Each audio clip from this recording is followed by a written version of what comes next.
Hello, everybody. Welcome to another episode of Nadi Digital Economy Malaysia. Karamjit here. And together with me is my colleague, Dzof Azmi, and both of us are with Digital News Asia. We're going to dive right into the four stories this week. Yes, four stories we have that we feel will give you a good feel, a good taste, a good flavor. Must be subconsciously hungry as of flavor taste for Malaysia's digital economy and what went on this past week, right? So let's start with your favorite state, Dzof, Sarawak, launching the next version of its digital economy blueprint, right? Because they aim to be a leading digital economy by 2030. Yes. I mean, this was an announcement by the Bang Jo, the Chief Minister of Sarawak, saying that they're going to launch a blueprint. It's in effect, it's an extension of their existing digital economic strategy, which was meant to go from 2018 to 2022. Yep, obviously, COVID, obviously COVID must have made an impact to it. And in fact, this new blueprint they're talking about is sort of a foundation to what they call the post-COVID-19 development strategy 2030. So it's in line with that. I always think it's very interesting when states say, hey, we're going to come up with a digital economy strategy. I think, there's more than a few states that do this. You mentioned just now, when we're talking earlier, you mentioned Penang, you mentioned Johor, as states are already doing this. And Sarawak is one of those states that is so heavily reliant on things like timber and petroleum and oil that it's commodities all the way, man. Yeah. Yes. So it's clear that they need to make the step up and move up the value chain, as it were. And it's understandable why they think this is the way forward. I think it's very interesting. Like one of the things that the Chief Minister talked about was that Sarawak could be a data center infrastructure, and that they will work together with private sector. In fact, one of them is a partnership with Microsoft, right? That was announced as well. And that they want to develop these green data centers. Now, Sarawak has a lot of land. They've got, a huge hydroelectric dam that's generating a lot of electricity. Stuff makes sense. But don't you feel that, Karam, perhaps this is something the nation should have this blueprint for the whole country, and then the states slot in where they can? It sounds like the states are going out on their own doing this. Well, look, we've already got My Digital, right? It's a very good blueprint. You can go and check it out online on DNA or at the EP website, and it's very holistic, right? You cover various verticals, and then you've got so many initiatives. So that is already, I think, a really good plan there. So, but Sarawak, I guess, has always been a bit different, right? They're really not too happy about the role or the recognition they seem to feel they're getting from the federal government, and all these are just their own initiatives to show that we think we can do better, faster. And look, if they want to set the benchmark, so be it, right? Let the other states then follow. And as it is already, Terengganu is aspiring, hey, we kind of like the blueprint you announced and we want to learn from you, right? So Sarawak has not yet started learning, because you learn when you fail, right? And you make mistakes. But they've already got somebody who's willing to say, hey, we want to latch on to you, which is kind of surprising, because Penang and Johor and Selangor launched their digital, initiatives, much earlier. And Terengganu doesn't want to learn from them. So, maybe it's the lesser developed states, wanting to say, hey, giving a thumbs up to the other states and saying, no, we can do it among ourselves. I don't know. Let's not speculate too much on the, the big brother, little brother, relationship. But if, like I said, if Sarawak wants to go ahead, and they've got partnered with Microsoft, and they're thinking that they want to try to go into the data center space, because you can create green data centers. I don't think it's as easy as that, right? Just because your electricity can be green and a data center will be launched there. So they're like I said, like they're gonna start learning. If you've got an ambition like that, just put together a very good team. And I think Sarawak already has got its own digital economy corporation, right? The other thing was, of course, this was in conjunction with something called IDEX. Yes. 2022, which is the fifth such IDEX. So this is not something they've just started this year. Yes. I just wanted to add that. But that's interesting. So, This is this conference is their anchor conference, because I was there for the first year of the conference, and there are a lot of civil servants there, which I like, because you want to get your bureaucrats, aligned, right, and to Yes. buy into this digital economy, and also because the chief minister at that time had just come in, taken over from the previous guy who had passed away, unfortunately, right? And you want to set your own stamp also. So they saw that taking the state into the digital economy, fully, full speed ahead is something that he can then claim as his legacy. So there's also the legacy issue, and whatever presses the right buttons, right? So and he decided digital economy is the way to go. So they've been doing it, but the conference now is 5 years already, and I actually thought that they should have moved a lot further than what they have done. Seeing that the conference is now in its 5th year, and you bring all as many civil servants as you can, and you get like 500-600 people right in the hall in the Sarawak. I think the Sarawak a convention center, very nice venue. The convention center. So I would suspect, I would think they could have done more. So this just tells you about the challenges they're facing. So hopefully they can take an honest assessment, look back and say, hey, we have failed here. We are not doing this well. We are skirting around this issue. We need to tackle this head on so that we can move ahead, so that Terengganu can learn a lot more from us. So, but all the best to them, right? Yeah, yes. So we move on to the next story, Karam, which is, of course, it's the big story is that Malaysia launched another satellite. It went into space. It took off from French Guiana. I actually have a friend who was there to witness the launch, and he shared he was very excited about the whole thing. I suppose watching a rocket take off is great. But one of the things that came out of it is that the Minister of Communications and Multimedia, Tan Sri Annuar Musa, said, look, with this satellite, Malaysia will now be able to have 100% internet coverage by 2025. Yep. And specifically what it's talking about is, of course, that people can get internet access through the satellite if their areas would be hard to reach with fiber, for example. Karam, does this sound very like, does this make sense? Are we really getting 100% internet access by 2025? Oh, or so look, you say that you are going to provide coverage of populated areas. So you can provide 100% coverage of populated areas. You absolutely can do that. But adoption take-up rate is a whole different matter, because you cannot force people unless you're going to give everyone in the B20, right, the bottom 20% free internet coverage, right, basic plan. Just like Astro has been doing with Enjoy, right? And by the way, when I was in Penang, because I was in Penang for a few days, and I took a hike up to there was a durian plantation, actually durian and rambutan, not so much, and Cempedak. I don't know what is the English name for Cempedak. Jackfruit, is it? Jackfruit, is it? Okay, but so you're walking along the trees and hoping none of those big fruits fall on your head. But as I was nearing the top, and it's not like a very high hill, right? It's like maybe about 400 feet up, when you're going up 500 feet. But there was a small hut there, wooden hut with a satellite dish, and on the satellite dish it said Enjoy. I said, wow. This really proves that Enjoy is reaching the so-called harder, right? But Balik Pulau in Penang is not a harder to reach area, but you're suggesting that while people are enjoying their durian, they also want to be able to enjoy the best in entertainment. This is the durian grower, right? While he's chilling out, right? And it was a house that people are living. It's not a hut, right? So there was this satellite dish there. So it's the first time I've seen a dish. And to me, it was kind of not remote. You're in Balik Pulau, which is already developed, but you're going up this hill, and then suddenly you see this small wooden, house, and there's this Enjoy satellite dish, and people, this thing you can watch.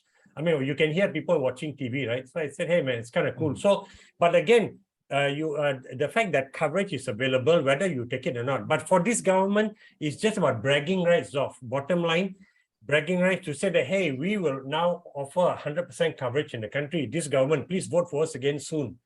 I think that's all this is about. I mean, no, the point is made that MEASAT already is offering Connect Me service, which is satellite broadband. Already are, yes. They already are. Their speeds of up to 25 megabits per second. The price is 198 ringgit per month, which is not cheap, but I guess if you have no internet, then it's something, right? And then there's also Connect Me Now, which gives you speeds of up to 30 megabits per second. It's priced, that one, you buy vouchers and it's priced at 10 ringgit per gigabyte. And by the way, count by the number of gigabytes I use, I'd be spending like hundreds and hundreds and hundreds of ringgit per month. So I guess the new satellite claims that they can bring between 35 megabits per second to 100 megabits per second to people now using satellite access. And actually, for me, there's a big jump in what you can do when you jump from like 25 to 100 megabits per second. So that's good. And I think just quickly, there already about 95% of the population has access to the internet if they wish to subscribe. 95%. So like I said, this is just about bragging rights. Now, some of you may be wondering, hey, why can't we use the Universal Service Provision Fund and help the last few percent, right, to get internet access? And let's use the USP fund to pay for them, for 6 months, 100%. Then after that, you gradually trade down to maybe 50% subsidy. But I think the government says that this USP fund can only be used for telcos, okay, because the telcos are contributing. And, obviously, MEASAT through that service is not a telco, so you cannot tap the USP fund. Just in case anyone of listening has said, oh, how come these guys are not talking about USP fund being used for this? That's the reason. Okay. Now I forgot about that. Also, okay, so let's go now, and we can maybe just move on to the next story, right? And this is about a startup, one of our leading startups, Naluri, which is in the health tech, right, mental health and corporate health, right, sector. And they just announced 7 million US funding, right, which you think, and I know some people may say, hey, that doesn't sound like a lot. They raised about 5 million about a year ago. Couldn't they have raised more? But you remember, when you're raising funding, it's about how much your valuation is, and also about how much of your equity you're going to give up further.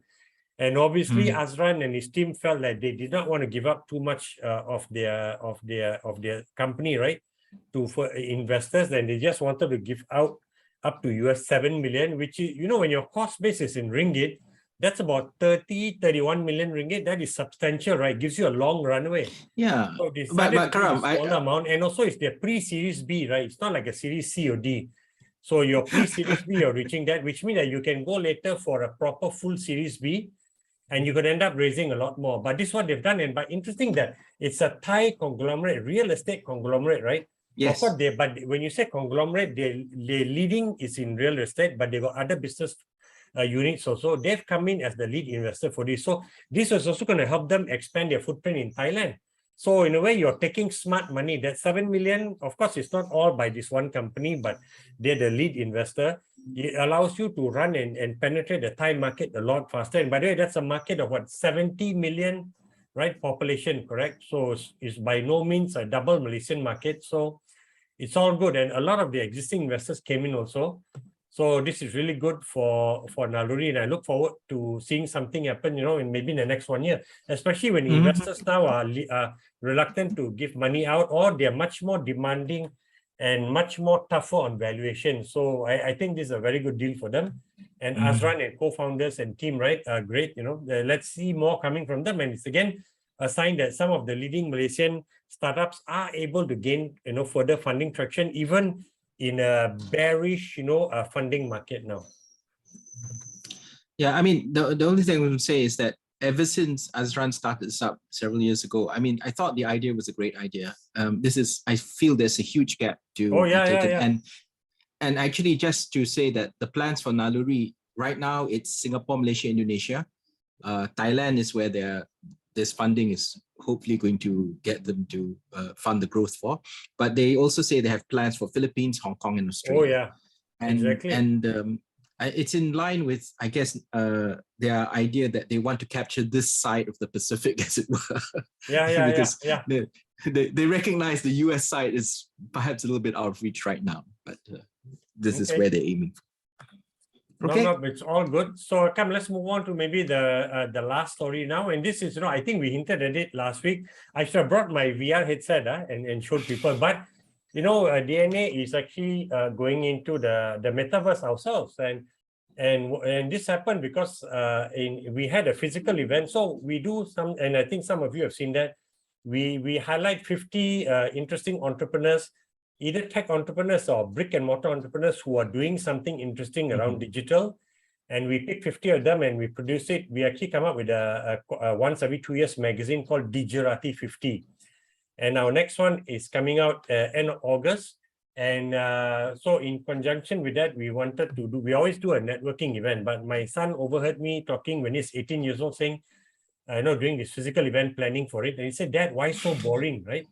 I said, what do you mean? He said, why do it the physical? Why not doing in virtual reality? And I said, we started thinking about it. And so here you are now, right? 5 months after that conversation, we are going to be doing a networking event in fully virtual reality. You've got to wear your VR headset, and whether it's the Oculus or whatever headset you're going to use. But for DNA, for this event, we're going to be using the Oculus 2 because it's the best value for money headset, not because we're a fan of Zuki, right? And Metaverse, Meta, right?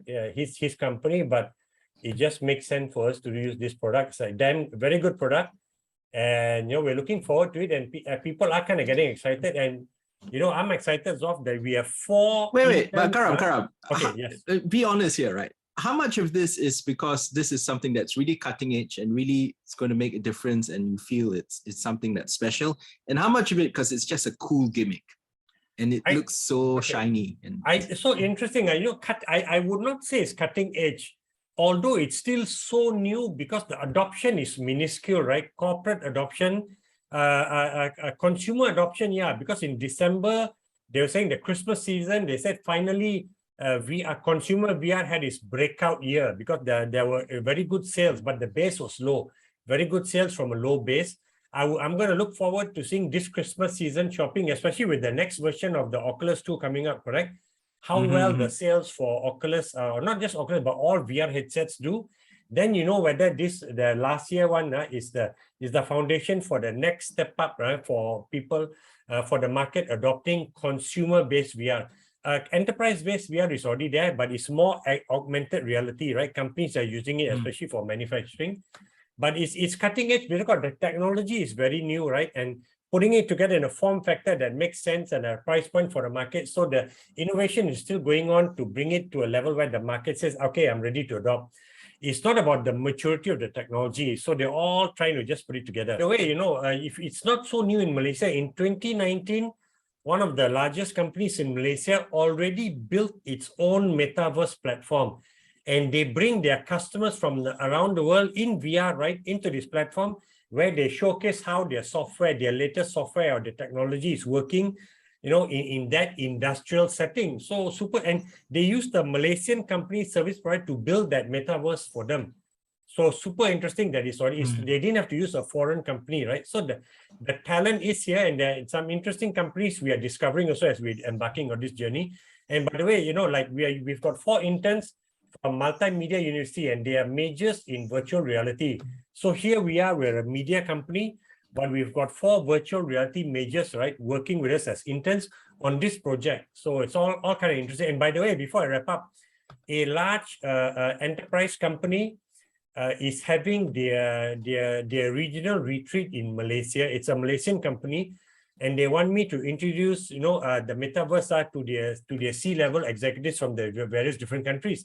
Because for you, when you're new, you think, hey, this is kind of cool. So it is new, but it's something new that's been around for 10 years. Just like AI Dzof has been around for 20 years, right?